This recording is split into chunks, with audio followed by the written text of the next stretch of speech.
patrimoine matériel manchois réside dans... Alors, on est toujours dans la question humaine, donc dans des pratiques, dans des savoir-faire. Donc ce sont des professions essentiellement qui l'ont conçu, et ce sont ça peut être du mobilier, ça peut être des outils, ça peut être des véhicules de transport, ça peut être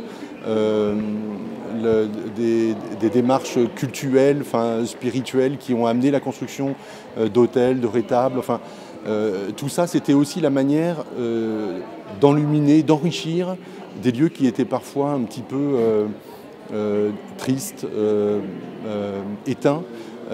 Et donc, ces matériels-là sont issus de professionnels très très pointus, qui ont été des ébénistes, qui ont été des artisans en ferronnerie, qui ont été des doreurs, qui ont été des artisans vitriers. Et je rejoins toujours l'homme. Enfin, à un moment donné, c'est uniquement la qualité humaine qui nous permet de fabriquer du patrimoine. Le patrimoine n'est pas une mémoire en tant que telle inerte. Elle parle d'une action, elle parle d'un métier, elle parle d'une volonté, elle parle d'un soin à faire les choses, elle parle d'un partage vers d'autres.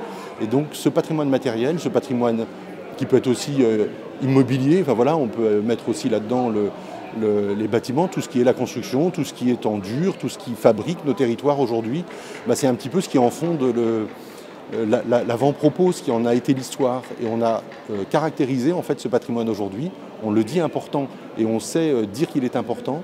Et la reconstruction, par exemple, pour ne prendre que ce sujet à Saint-Lô qui est très important, on a plus de mal à considérer qu'elle a été faite avec le même soin par des professionnels du XXe siècle qui avaient le même engagement que les professionnels du XIIIe, XVe, XVIe, XVIIIe siècle qui ont fabriqué les lieux patrimoniaux que l'on considère immédiatement comme à fort caractère patrimonial.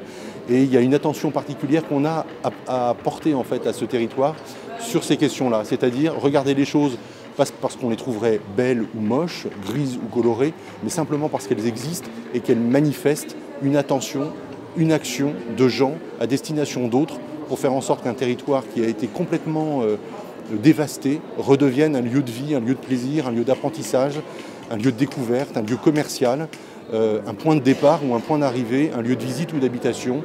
C'est aussi ça la question du patrimoine, c'est de quelle manière est-ce qu'on réussit à habiter les territoires et à les vivre. À bientôt sur tvie.tv.